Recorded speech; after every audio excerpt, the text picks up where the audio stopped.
Good evening. Hi. It's I. It is me. And this is Wednesday, and we're gonna see how everybody's doing. So how is everyone? Shan. um, I'm not great. I'm going to own that and try to enter this space in a way that honors where I am and show up in the way that I'm able. Because there's validity to that. And it's hard and it sucks because I haven't necessarily been in the best place for the last few days. Massive trigger warning to people who might be viewing or watching this later. If you're watching a playback, there was very recently a news story that's been making the rounds on social media about a young non-binary person by the name of Nex Benedict. And Nex was brutally assaulted and beaten at their high school in Oklahoma. This is the same high school where the leader of Libs of TikTok, which is an extreme anti-trans far-right group, was added to the school board. And Nex was forced to use the women's restroom where they were assaulted by 3 fellow students and beaten. And they died a day later. And no one called an ambulance for them. No one called for medical care. No one did anything. It was allowed to happen. And this happened on February 8th.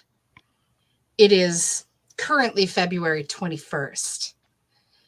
And we are just now hearing about it on social media. And mainstream media is not reporting it. And the one or two that have are dead naming the child. And if you're not familiar with what dead naming is, ladies, gents, and theys and thems, everything in between, dead naming is when you refer to someone's name that they are no longer using, which in the transgender world is incredibly triggering. Dead naming, not using someone's pronouns, personal pronouns, etc., leads to this. Like this is what we've been warning for years, and it has been 25 years since Matthew Shepard died. If you don't know about it, go Google it and learn something today, people, because I'm pissed. I'm angry. I'm frustrated. And as a non-binary individual on the transgender spectrum, it fucking sucks. Because when this happens, it impacts all of us. And it should impact everybody. Like, you should be appalled. And I'm in a really judgy, shitty place because of it, and it sucks. But I'm working through it, and I'm doing what I can, and I'm trying not to make my bullshit everybody else's bullshit. But it's important to recognize it and feel my feels. Because it's awful. It's awful to not feel safe for existing as the person that you are. And it's awful to know that more young lives are going to be lost in this instance. So sorry, I'm starting on a real fucking downer. No. I mean, I think that's an honest. It's good to be honest about things. I heard about this early last week. I think it was on the Majority Report, and the biggest thing I took away from it was, what are they doing? Like, what is Nothing. what? And they're not doing anything. And oh no, now they're putting the blame on the kid. You beat someone to death. Yeah. So it doesn't matter. Like, that's at the very minimum manslaughter. I mean, or they're under the age of 18. I mean, it's still a fucking crime.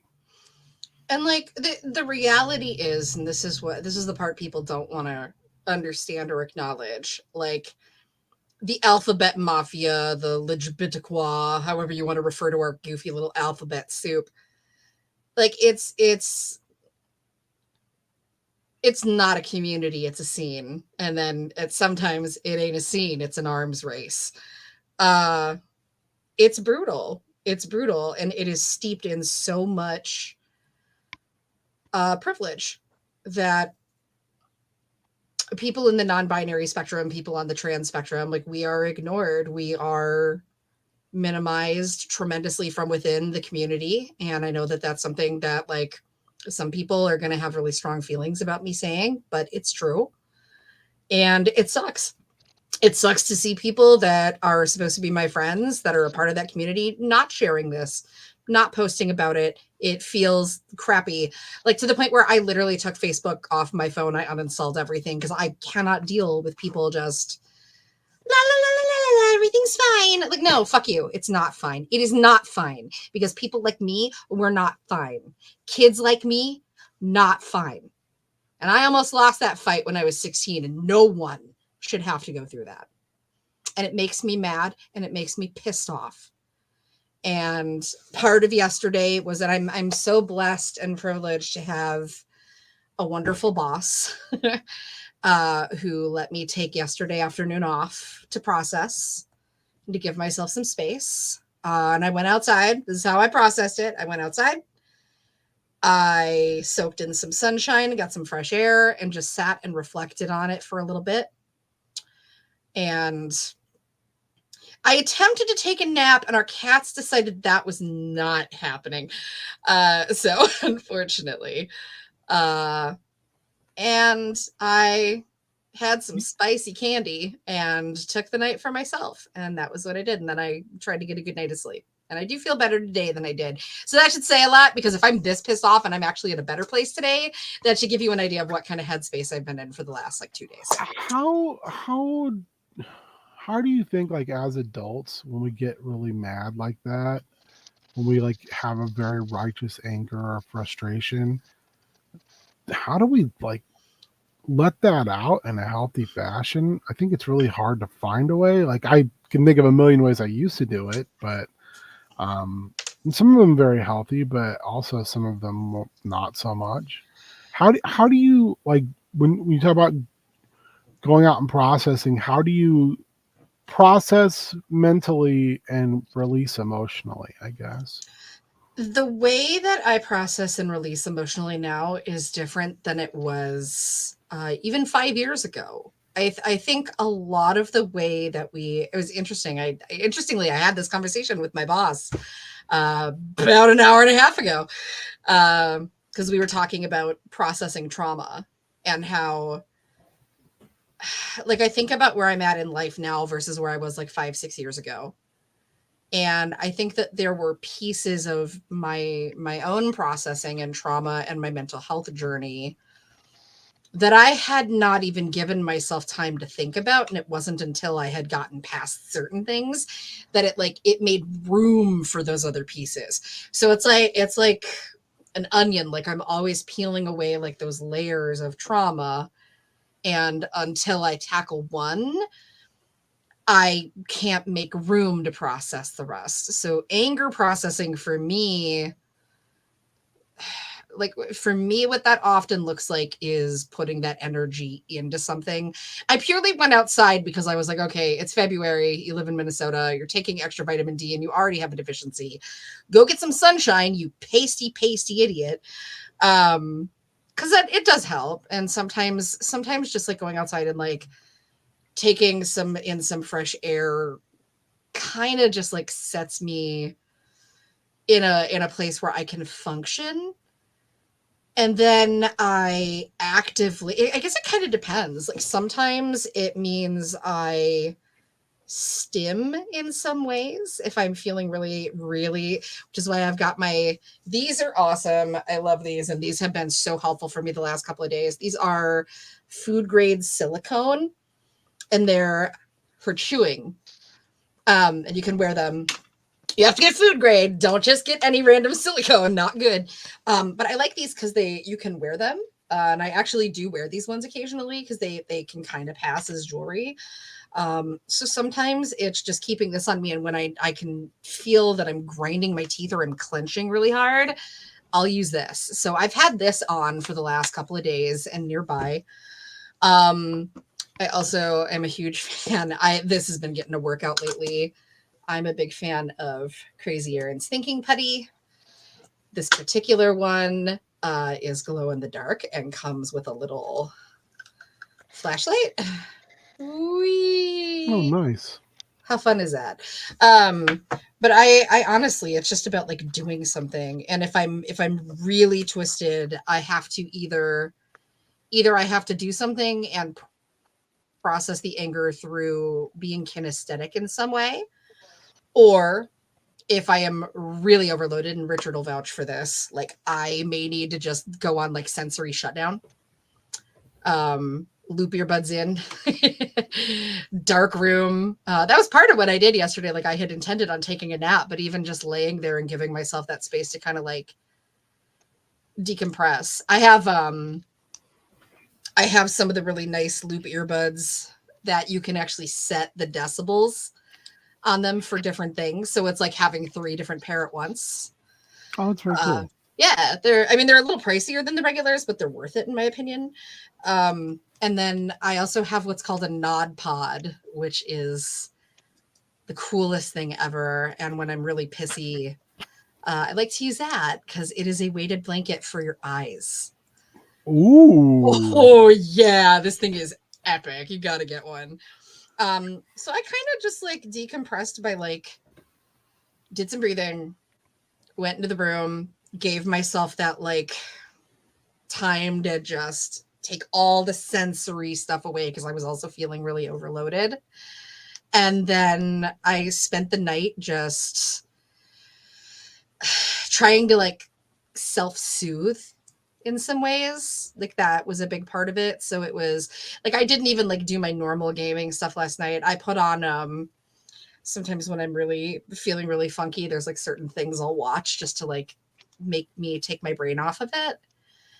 So I did that last night and I played some Panorama so that I like had something to keep me busy. I also I'm a huge advocate for adult coloring. So I've got this wonderful Disney 100 Years of Wonder coloring book that I've been working on. So I've been doing a little work on this. So instead of just doing my normal thing, like sometimes I'll just self-soothe and I'll do some adult coloring and I need to be kinesthetic in some way. And that's how I process, which is a much healthier way of processing anger than 5-6 years ago when I was more prone to put a hole in a wall because I didn't know how to process because I get sensory overwhelming really quickly. And it's not perfect. And sometimes I'm better at it than others. I also word vomit a lot at my spouse who is very good at just letting me word vom. Sometimes all you need, though, too, is just to have someone to hear it. Because when it's in your head and it's just spinning and you're shouting at an audience of 0, it just gets louder. It does. And then when you feel like you don't have somebody, I think that's the most frustrating part is there's not really anybody on the same journey with me that's non-binary that I was comfortable dumping this on. Because like a couple of them are just those people that they're like, I can't look at the news. I don't want to share this. And it's like, well, you fucking should. And then I get mad because I like detest them for it. Like I get very mad about it because it's like, dude, this is literally us. This is our community. Like you are in danger too, dumbass. And it gets, again, like I just get really judgy. So like the best thing for me to do is to just like not talk to people because I recognize that about myself. Like stay in my bubble, process, keep my hands busy, keep my mind busy and process, which is healthier than how I used to handle it though. So, but it's a journey. I didn't even like 5-6 years ago, I don't think I could have made room for this kind of processing until I had processed other kinds of trauma. Because it probably would have sent me into a massive doom spiral. And this is what's weird. Like, it's not just depression. It was like, I would go to bed angry and I was waking up angry about this. Like, I'm just angry because it's like, this is what we've been warning about for years. This is why it matters who you keep company with and who you vote for and how you show up. And man, 20 years ago, I judged the shit out of people for homeschooling. I openly admit it. Now I advocate for it. I'm like, yep, get your kids out, pull them, do it at home. They don't need to have those fears. They shouldn't. No child, I don't care how you identify, no child should ever be afraid for their life in a place of learning is bullshit. And the fact that that's just a staple, like thoughts and prayers. Fuck you. Thoughts and prayers don't fucking fix things. That's where I'm at. I'm gonna stop talking. No, it's valid. It's a valid place to be at, and it'll stay a valid place to be at until you feel like you have processed it enough to take whatever the next step is for that feeling. You know, that no one should tell someone else how to feel. That's the no one should most tell basic anyone else way how to to do it. well, no one should tell. I'm going to put a caveat to that. I'm going to challenge you. No one should tell anyone else how to feel because your feelings are your feelings. But if those feelings are dehumanizing to other people, you need fucking help. I think that is a different thing than like what we're talking about when we're talking about emotional processing. I think if you're a bigot of any type, just fuck off. Yes, and you'll get unfortunately yours. It's weaponized in that way, though. Like that's the thing. Like it is absolutely weaponized. It's weaponized because and I will get into this too much. Yeah, I will go off. It's weaponized because people have confused the idea of feeling your feelings with they've dumbed it down to the same thing of well, I can say whatever I want. We have free speech in this country. It's like you have freedom to say shit, but you shouldn't be free of the consequence of it. Thank you. And that consequence that consequence might be an ass beating, it might be losing your job, it might be anything. Because you don't get to run into a full theater and scream fire. Yeah. And that's the thing. You're allowed your feelings, you're allowed your dark passengers, but you in society they're not welcome. Keep that shit to yourself. If you want to be a bigot in your own home, fuck you, be a bigot. You're still a bigot. Mm-hmm. But once you start harming other people with that, you need to go to prison. And I'm not a fan of the industrialized prison, system either. But if you are a danger to society, you should go to fucking jail. Yeah. It doesn't matter if you're a kid. You need to get on some type of pathway for recovery, rehabilitation. Yeah. So anyway, all that to be said, I agree with you. I am just honoring that this is where I'm at. And it's okay. And I honestly thought I was like overreacting a bit yesterday until I started seeing really well-known advocates and people saying like, hey, like I'll share this to anybody who's watching. Like, don't reach out to your non-binary friends and your trans friends because like the answer is no, we're not okay. We're pissed. And we feel like you don't care. And right now, unless you are out there and you are being an ally and you are advocating for those changes, I'll be so for real.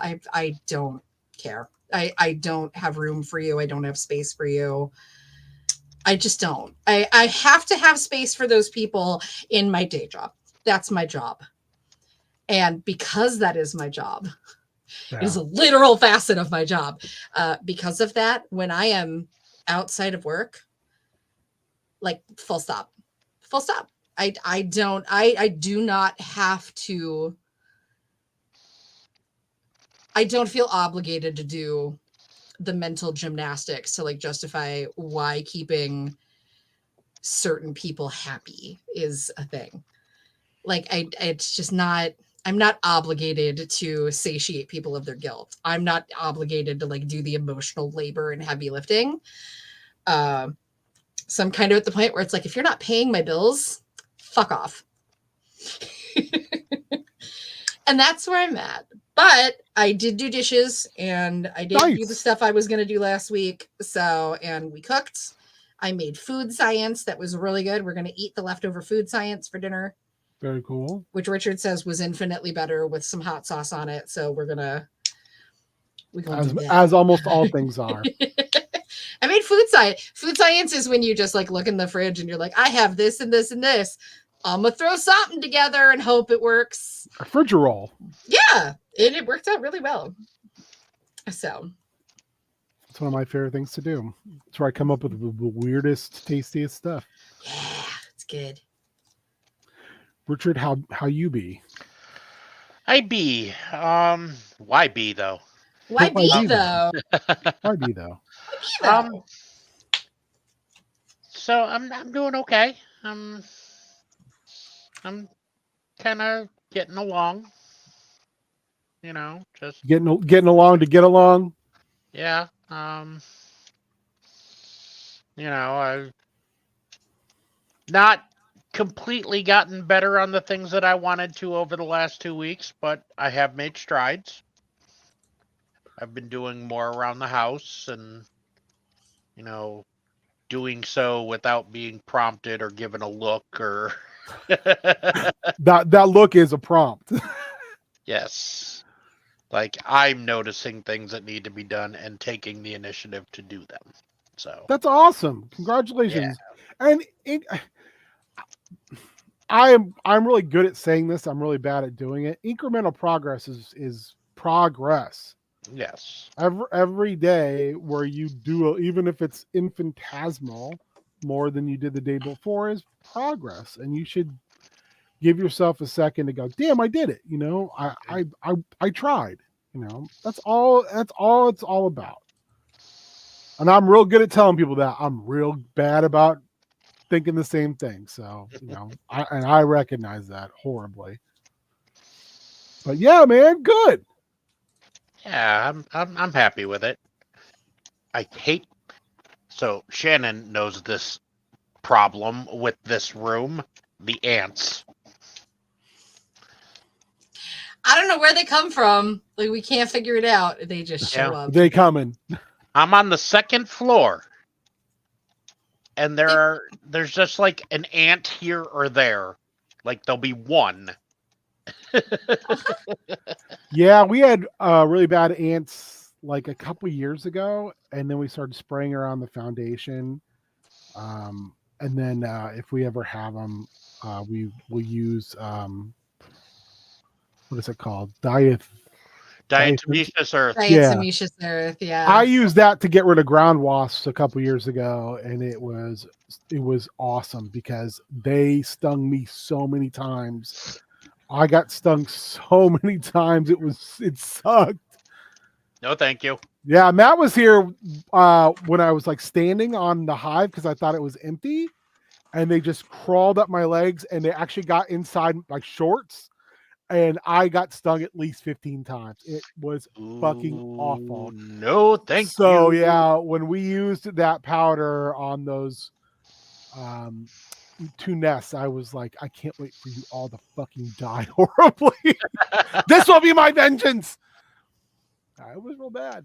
So maybe a little bit of that. I don't know how that would affect ants. I don't know if their chitin is I don't know. I'm not an insectologist person. Mm-hmm. What is it? An entomologist? Is that correct? I can never remember what someone who studies insects is. Entomologist? I think so. I think it's entomology. Mm-hmm. Yeah. I'm not a crawly bugologist. Crawly bugologist. Yeah. All I know is Cassandra says smush bug, and I'm like, all right, whatever. So it doesn't pay rent, it doesn't get to live here. That's good though, that like you have, you know, you feel and you see progress. That's amazing. Yep. And, you know, Shannon and I had a conversation about health and working out, and I'm going to try to go to the gym with them at least once a week. I have serious hang-ups about the gym though. Mm-hmm. Yep, the gym is a intimidating place, I'll say, and it's not because the gym is intimidating, it's the people that are in it. Yep, and that is my problem with gyms. So years and years ago, we got a membership to Lifetime Fitness. And part of that membership was I got to have a personal trainer for 12 months included. So I was supposed to see the personal trainer once a week. And I did that for a while. And then it got to the point where, like, the trainer would not accept my limitations and was like, no, you can do it. And that put a very sour taste in my mouth. Yeah. I have issues with personal trainers overall. Yeah. It's one thing to be encouraging, it's another thing to not understand limitation. So And then I also have the issue of it's always in my head that people are looking at me as the fat guy in the gym. And that really gets to me too, because social media has done that to me, where you see videos of people making fun of fat people in the gym. It's like, they're trying to better themselves. Good for them. But it's still in the back of my head that there are people out there that are just laughing. yeah. And that becomes a problem for me too. So The gym has turned into a scary place. And as someone who used to spend a lot of time in a gym, I would try to go when no one was there. And I would, I just hated working out near other people, especially when I worked out with very heavy weights back in the heyday. I'm also was a very grunty, loud person. And I did not enjoy like being that way in front of other people. So, I would try to find times to go when it was very, very uninhabited. And even then, I just don't like it. It's a weird environment and I don't enjoy it. I never have. So I understand where you're coming from on that. And it's a valid feeling. I would say fine, before you start going in, start to kind of maybe go in once and not work out, kind of pick out what you're going to do and start to put your own like regimen together and do something that's, attainable. Pick things where you're like, okay, this is going to make me feel better because it's going to help me lose weight, or I'm going to use low weight, high repetition things. Yeah, I mean, and I would also say I've learned this the hard way. Under or overestimate your abilities, because wow, aging is a pain in the ass. And how? So it's like finding ways to do things that are low impact, but are going to get your heart rate up, and you can still trim and hey, Super Spike, and get a lot of muscle action out of just doing high repetition, very low weight. Yeah, I mean, I'm going to be 48 in a couple of months. So. I'm not terribly far behind you. It's a terrible feeling. Mm-hmm. I'm like the only person in the world that's like, oh, I turned 44 in a few weeks. And I'm like, I'm here for it. Let's go. I have very few male members of my family who live past 50. So it's kind of that thing where you're like, am I staring the last mile of the marathon in the face? So yeah, it can be a little daunting. No, you'll just, like I said, if you go in with a plan that's best for you, find a way to kind of block everybody else out and do your fucking thing, Well, and like a big part of the plan is the pool, because I can't do, it's the only reason I'm going to the gym. Because if it was just doing like calisthenics and yoga and like some weight stuff, like I've got the stuff to do that. Yeah. We have a Peloton. It's great. But with my disabilities, I need the pool. I literally have been told by the doctors, do not go walking. Do not do that shit because it makes the stenosis worse. Like I get invited to go for walks all the time. I can't. I'm not supposed to because it hurts. Like I don't, you wouldn't know it by just talking to me, but like I have a hard time even like doing the dishes or like standing for that long because my low back, I have what's called spinal stenosis. and it's a congenital issue. So it squeezes your spinal column narrows, and it squeezes all the nerves in your low back, which just puts them in a constant state of pain, and your vertebrae are pressing together. And when you add fibromyalgia on top of that, which then adds a whole flavor of nerve pain, it's like I have nerve pain on top of nerve pain. And there's no way to treat it. There's no way to really treat either. Like you can do pain management, but like my next step in pain management would be opioids, and I don't want to go that route, and my doctor won't go that route. So it's kind of like I have literally been dubbed like hard pain to treat, which is why I was approved for medical cannabis, because it's the only thing that brings me like a small amount of relief these days. So the pool is the only place, and the Peloton, where I can get low impact cardio and calisthenics in, which is really nice. And also the pool is not like obnoxiously used at our gym, which is kind of great. There's never more than like 2 people in there. That's amazing. Yeah, which is pretty okay. So, but we're gonna try and go early, like before the 5 o'clock rush if possible, so that it's kind of quieter, because it's very quiet until about 6 in the pool, and then after 6 everybody comes in to use the hot tub, which is like people soup. I ain't getting in there. What can we do, Richard, to kind of help you steel yourself for this big old jump into the pool, proverbially and really?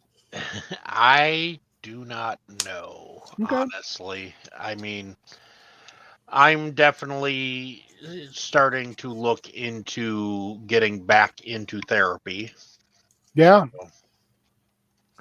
to deal with some of these thoughts that I have, these issues I have. So That's awesome. I mean, even if you contemplate it, give it a good contemplation and choose not to, I think it's always a good first step when someone at least starts to look at it and go, this would be a tool that maybe would give me some relief. I just had this conversation with someone the other day who's very medication adverse. It's like, you're already going to therapy. Medications treat symptoms; they don't solve root problems. That's what therapy's for. But if your symptoms outside of therapy are crippling your ability to live in a reasonable fashion, it's time to rethink that. And I am someone who, like 10 years ago, wouldn't even take anticonvulsants. I'd rather piss myself and put a hole in the wall with my head as I had a seizure. So, but now I'm like, well, I got to take this shit because otherwise this will kill me. And it's the same thing with anxiety, depression, all that stuff. I'm like, I don't want to take any of this stuff. And now I'm like, I have to take this or it's going to ruin my life. So, you just have to make decisions about what's best for you and know that, people are going to support your decision-making process. We got you. how about you, sir? Yeah, what about you? I'm tired. I fucked up my sleep on, I just realized today was Wednesday. I had acid reflux really bad. We had Bonchon one night and it was real good, but like the greasiness gave me reflux bad enough that I had to go to the 2-step process of take the Tums after I threw up in my mouth and then get up 20 minutes later, throw up again, and then like just chug the sweet elixir that is Pepto. And then I was up again a few other times. So I felt my sleep up really bad. It happened early enough. I kind of wonder if I threw up some of my meds, which is always a good time. So I slept really bad for a couple nights. And then I was saying this, I think, before we started stream, my body's decided when I'm going to get up again, started doing that again. And it's been 6:30 and I don't like that. Not a fan. When I wake up, it's like someone has a jukebox on as loud as possible in my head, and it'll always be a song. And sometimes it's a song I do not enjoy. And then I'm awake with this stupid fucking song in my head, and I can't get it out. And this morning, my alarm was Cassandra, like right up against me and snoring, and I was like, okay, it's time to get up. So now I'm up, and I'm pissed off that I'm up because you awoke me with your snoring, as I used to refer to her as Snoretron 5000. But Snoring's no joke, man. no, Like, it isn't, and yeah. I snore too, not as often as she does. I snore, and I used to snore when I drank. I snore if I'm exhausted, tired, or if my head goes far too back, I'll snore. But otherwise, no, I'm not a big snorer. I'm actually quite a quiet sleeper. But I'm also someone who I don't sleep super deep, and I don't wear earplugs anymore because I had a real bad experience with earplugs. So if you don't want to hear something really bizarre and kind of gross, just stop listening for about 2 minutes. My brother is a sleepwalker extraordinaire.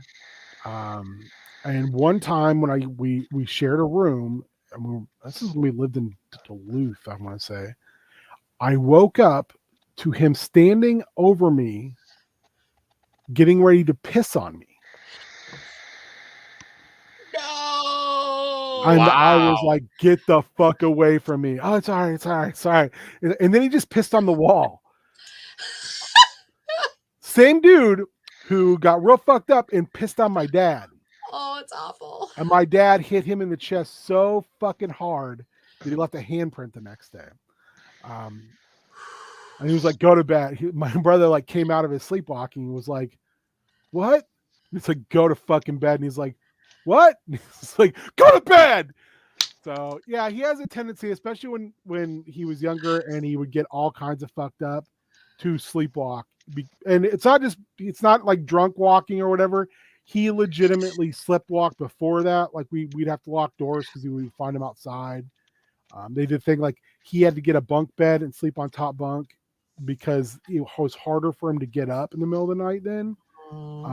So since then I've been like, I ain't wearing earplugs anymore.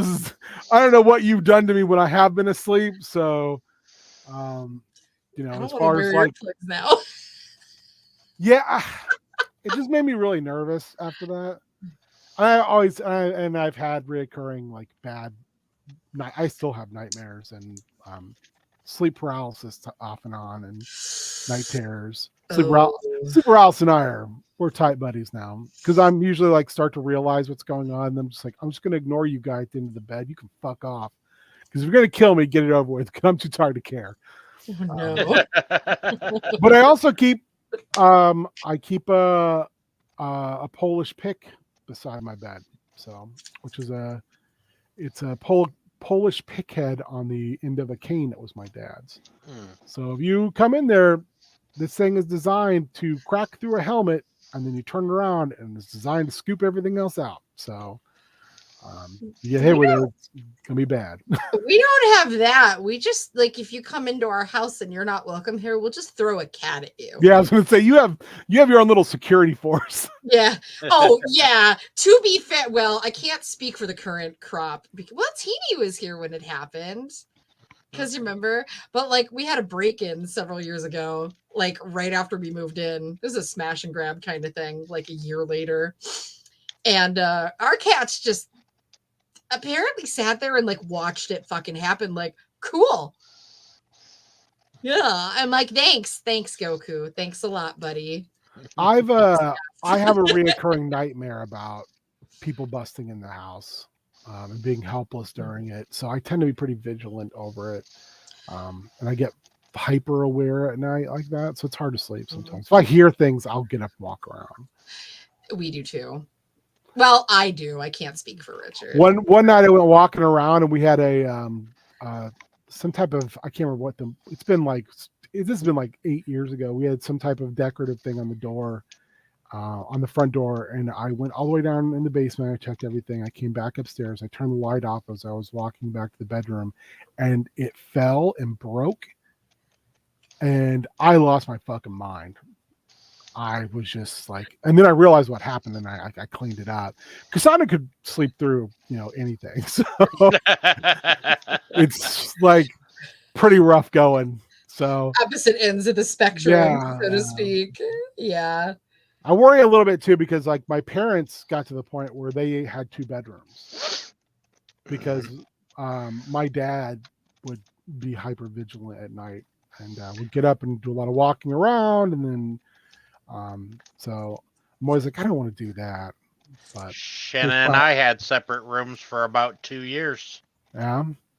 Years ago. I mean, not any time recent at all. Did it work? It was snoring related. It was snoring related, and then I got into the sleep center and got my apnea diagnosis, got a CPAP, and I still snore, but it's not as bad. Yeah. Some of theirs was snoring, but some of those was just my dad would be like wake up and just like walk, like patrol the house type of thing. So, and then wondered why he was so exhausted all day. But the reason is because he had sleep problems. Even with a CPAP, which he also had, he would still just, I think it's a mental health thing. You have sleep disturbances coupled with your, depression and everything else, and it kind of spirals you a little bit into a spot where if you're not really hyper cognizant of it and don't like try to figure out coping mechanisms for it, it can be really rough. Yeah. Anyway, so yeah, that's been about. No, and yesterday I just got screen fatigue because Monday I didn't slap. I'm not gonna say I slapped. I went at a moderate pace through some work, and then yesterday I got real focused and did literally like I would say I probably took it easy for about 2.5 hours sporadically through the day and just kind of coasted a little bit. But the other 6 hours pedal to the metal data entry, and by the time I was done, my brain your favorite. I just had screen fatigue. I went upstairs yesterday. We didn't do Mang on Mang yesterday because I went upstairs at like right before 4. I told my boss, I was like, I'm done. That thing you wanted done by the middle of March is done. So I'm calling it a day. He was like, oh, okay, wow. That's awesome. And I was like, no, it is not. This should never happen. I told him, I was like, this should never happen again because this should have never happened. Yeah. If you would have done what I asked you to do and give me that simple bit of information, this never would have happened. But now I've collected a 1.5 years worth of referrals on my computer that should have been in a database because you would not take care of it on your end. But it's all entered now, which is awesome. He's stoked about it. I'm stoked about it. When we get CRM back in the cloud, we can just transfer them over very easily. I can go back to using CRM, which I actually like. I know I'm weird that way. So I went to bed. I got up long enough to eat, and I went right back to bed. So, and I still woke up tired as fuck. So, yeah, I'm just tired. I'm a tired boy. I'm a tired, sleepy kid. And hopefully we'll eat early tonight, and I'll go back to bed. No, I don't think it's because I'm depressed, Mom. Sometimes my mom will be like, when you sleep that much, do you think it's because of your depression? You have a major you have major depression as a diagnosis, and SPMI and all this other and TBI and all this. You think that might? No, Mom, I'm just fucking tired. Sometimes I'm tired. Tired of people's bullshit. Sometimes I'm just physically tired. Like being functional is sometimes physically tiring. And like different stuff happens. Like fatigue is a real thing, especially for people who have had COVID. Yeah. Different I get massive fatigue spells. Like Richard will like say he's even seen it when it happens. Like if I'm getting a really bad flare up, the fatigue is always like the pain hits in like a wave, and then I just get fatigued. And it's like, even if the pain subsides, like sometimes the fatigue sticks around for like a day, and it's like, oh God. And I literally cannot. Like I've had days where the flare-ups are so bad that I will sleep a solid 8 hours at night and then take at least 2 to 3 hours of nap in the day and then sleep another like 9 hours at night. Like it's wild. Yeah, I have not like stayed very good about doing their arm ergonometer or doing anything besides the walks on Saturdays because, and I'll be flat out honest, I've told those guys each time, I feel like I'm going to die, at least the first half. It's because when I breathe, it feels like my lungs are on fire. It feels like I've been running. And then by the time we get done, like it's only 2 mile walk. And by the time we get back, I'm just like, if I sit down, if I've been coming downstairs and chilling out because, you know, the last couple times we went at 9 a.m. and fucking Cassandra does not rise from the tomb until like 11:30. So it's kind of, it reminds me of a thing Patton Oswald used to say when people would ask him about why he and his wife at the time did not have kids. And he said, we do have kids. It's called sleeping in till 11:30 on the weekend. Like, even though that's not the reasoning for us, it's just still, it's the fact that like when she could sleep in, then means the night before she could stay up as late as the fuck she wants, and she is a night owl extraordinaire. Some of me is convinced that she goes out at night in a costume and fights crime because she's like when like midnight hits, like she just gets this burst of energy. She's like Nighthawk from the Marvel Universe. Like at nighttime, he's as strong as 2 strong men. And that is a real thing with that character, at least during Gerber's run. My God, that's funny. Whereas for me, it's like, oh, it's 9 o'clock. It's time to go to bed. When Time can we for start? bed. When can we start eating dinner at 4 o'clock? I want to be old like that. You want like the 5 o'clock IHOP pancakes. Yeah. That when my dad, can I tell you, the day that my father turned 60, he was so excited because all he talked about for 6 months beforehand was that he would qualify for the IHOP senior citizen discount.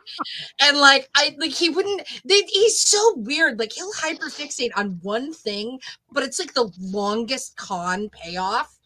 Like he started talking about that when he turned 50. And I'm like, dude, you're nowhere close enough. Like it's IHOP, bro. The pancakes aren't that great. And he's like, but they're free pancakes, Shannon. They're free pancakes. And that makes them real good. It does. And like literally the day he turned 60 and qualified for that. And this is like the 3rd time in my life he's done this to me. Like he plays out the long con just so that he can have the win over me. And it does make a lot of shit better, Spike. You're not wrong. That was the first thing he did that day was he got up and he went to IHOP and he ordered his free senior pancakes. And he sent me multiple photos of them with 0 context. It's like the longest con ever. It's like one of like maybe 2 or 3 times in my life he's done that to me where it's been this long. I lost $20 to him once in the same way when I was in high school. Because he's always like, I can't wait for the first snow of the year. I'm going to go out and grill. And I'm like, no, you're not. You say that every year. And I had a real bad day. And he was like, I'm going to go out and grill. And I'm like, Dad, you have said this every fucking year since you bought this house. It has never happened. You're full of shit. I will bet you $20 right now. That's a loss. You will not do it. Yeah, it was absolutely a loss. Never underestimate the pettiness of a dad. Yeah. It's not even a dad. I'm not a dad, but if you do that shit to me, I'd be like, well, time to go outside. Yeah, never underestimate the pettiness of $20. Yeah. Yeah. $20 is a lot of money. I'm like, $20? Damn. Yes. How would you like your hamburgers done? The worst part is, like, I had to pay him back. Like, the day that it happened was literally the worst day of that school year. I'd had a terrible day. I'd missed the bus on the way home. I had detention or something because I was naughty. And then I had to, like, I missed the bus. So I had to, like, cut across the golf course to get home. Which I hated doing. He took advantage of your teen angst.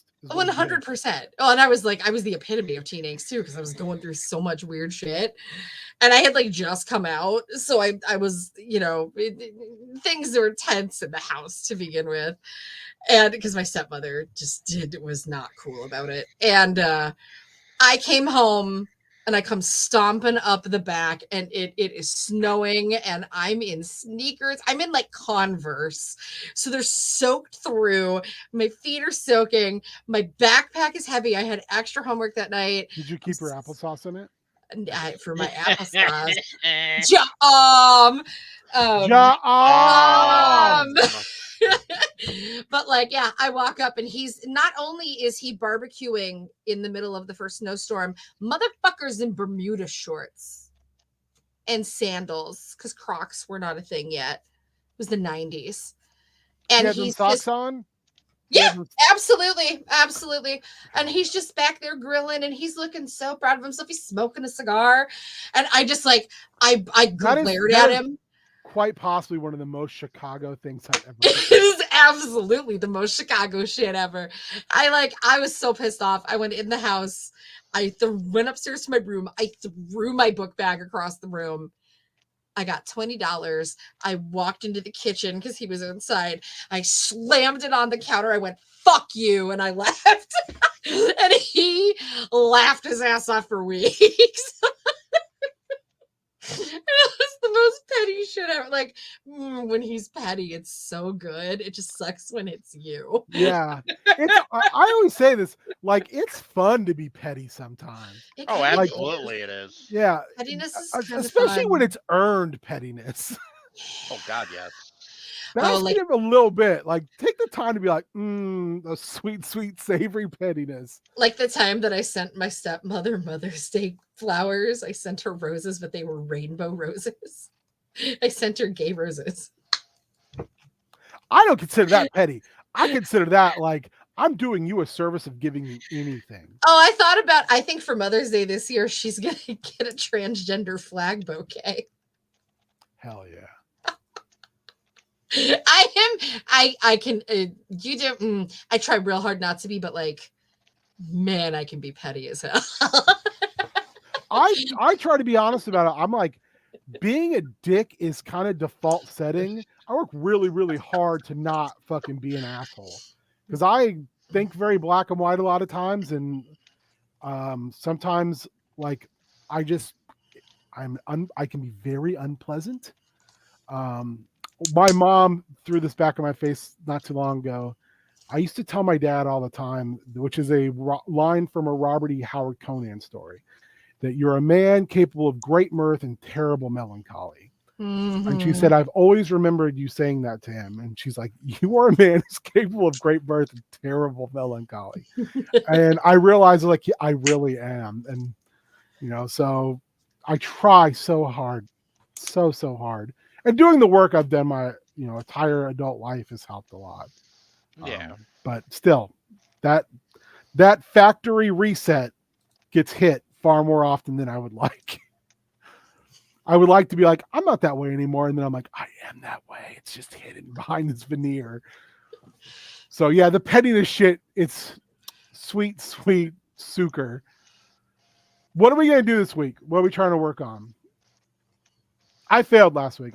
I flat out did not use the ergometer as much as I should have. That's okay. Like that's part of it, right? Yeah. Part of it is we give ourselves room and space to fail, and failure is not a setback. It's part of the movement forward. I was gonna do it today. I was like, I got like an hour left of work. It's been as dead as hell. I'll just drag my laptop into the living room and do it. And then a video came on. It was it was a Drawfee episode about Pokemon, and I was like, no, I'm not gonna do that. I'm gonna watch this Drawfee episode about Pokemon. So I am going to do 5 miles on the Peloton. hell yeah, Richard.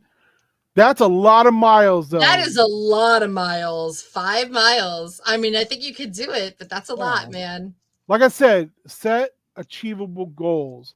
Success breeds success. These all sound like they sound like platitudes and shit like that, but they're very true. I mean, I heard them all the time growing up and in sports, but it really translated well to like the job I do.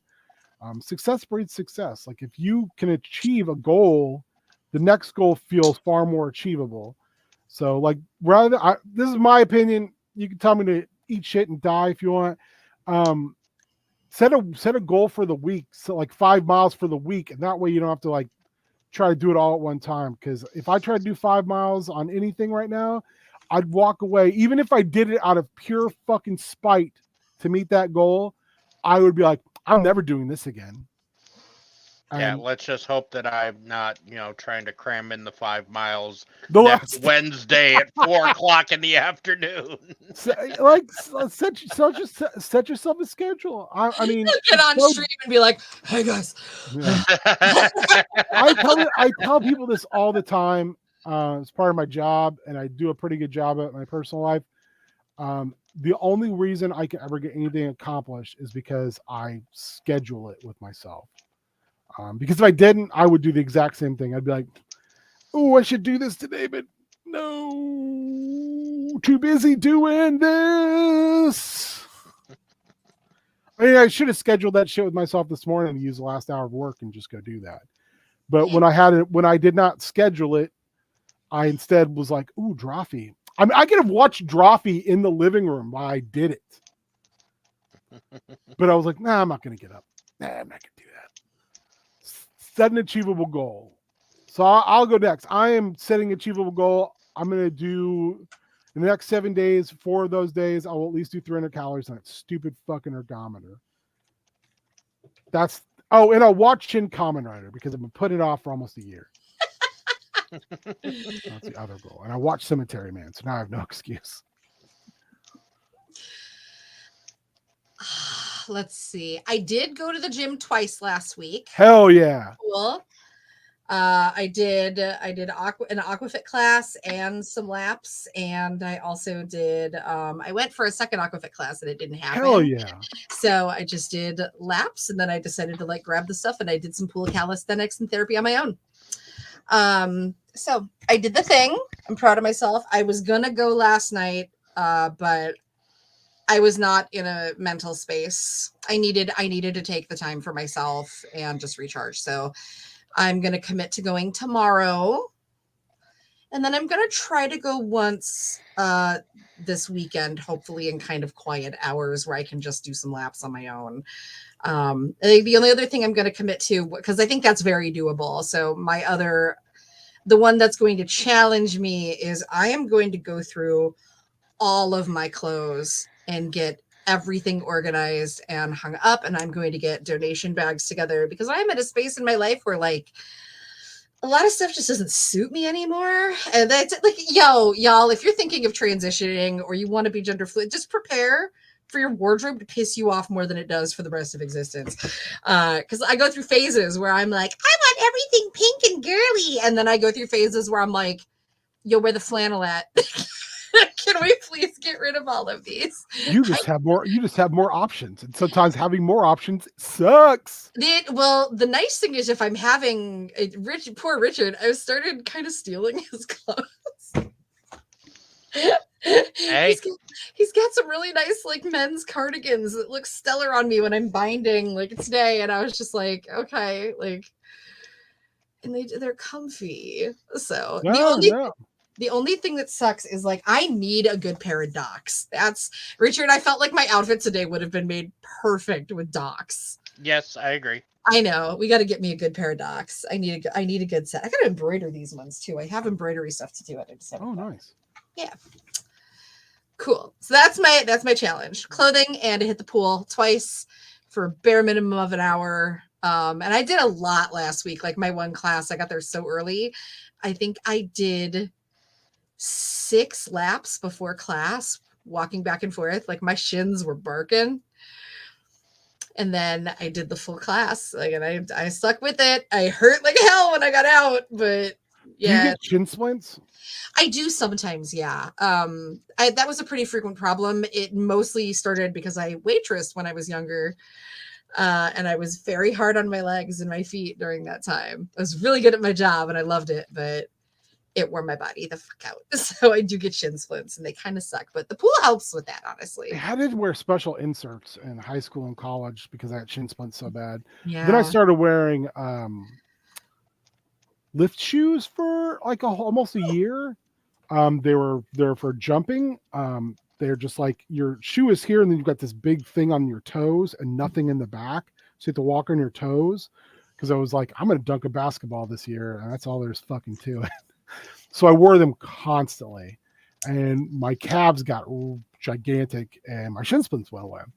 I kind of wish like I still had those because it would be nice to walk in them. I think it would like change some of the dynamic of where my weight is on my legs because my arches have fallen so badly. So I have a credit card vertical now. Like you can maybe slide a credit card underneath my feet when I jump. Mine are pretty bad too. I have found that like the best thing is like I have different shoes for different things now to support me. Like if we're going to the parks, the Brooks are going on. I need the Brooks. The Brooks are awesome. They have a really wonderful arch support, and it's designed in such a way that like I have a lot of the symptoms of like Ehlers-Danlos. Like I'm hypermobile in a couple of my joints, like, and one of those are my ankles. So I have rolled and sprained and broken both ankles more times than I can count. I feel you. I've had surgery on both of them. One's got plates and screws in it, and it goes off when you walk through a metal detector. It's fucking terrible. Yeah, I think we are over time here. We are. We are. Yeah, you're right, Shaggy. East Bay. That's where I got that. Was out of East Bay. They were awesome. Those were some of the best shoes I ever fucking had for sports. They really were. They really actually increased my vertical leap. Amazing. They were great shoes. And then I learned to wear shot put shoes, which have no tread on the bottom during football at the beginning of football season, because then I had no grip and I had to chop my feet. Because if I didn't chop my feet, I was going to put my ass. Ugh. Also, East Bay. So anyway, hey, where can people find you this week-ish till next Wednesday? Here, I guess. I mean, you can find me ONY_Draz on Twitch, on Twitter, on Blue Sky, and all that jazz. I'll be crafting some mines, I'm sure, sometime. Yeah, we've been deep in that mine colony business. Yeah, it's a fun server. You can find me on the socials at Rainbow Beach, BEECH. Not on Twitter. I'm not supporting Elon's BS anymore after he supported that crazy woman that is related to the story I told earlier tonight. So no longer on Twitter. Sorry about it. You can't find me doing much of anything till Sunday. Then it's prep school time. And either we're going to do what we did last week, which was really good, which was elevator pitches for our 3 streaming games. Or we might, if Matt's back and Colin's there and it's the full team assembled, like Voltron, then we might work on Mountain Monsters a little bit more. I don't know. I don't have a lot of else going on right now. And then next Monday, it's nothing, suckers, because it's my off week. Yay! So yeah, and then Spoopy Boys next week might be, and we're changing the name. We just haven't figured out what we're changing it to. It might be Nashy Boys. So we had to redo Nashy Boys because Super Spike couldn't make it, and we did not want you to miss this shit, Spike. Oh no! So next Thursday might be Nashy Boys. Anyway, thank you both for coming and hanging out and talking about how your week's going, the highs and lows of it. I really appreciate it. I hope anybody who watches this now, watches it in the future, also take some solace from what people are going through, but also take some joy by the fact that we're all going through it together. And remember, we got you. We got you. We got each other. We got you. We'll get there. It just takes time and effort. We'll get there. Until then, bye.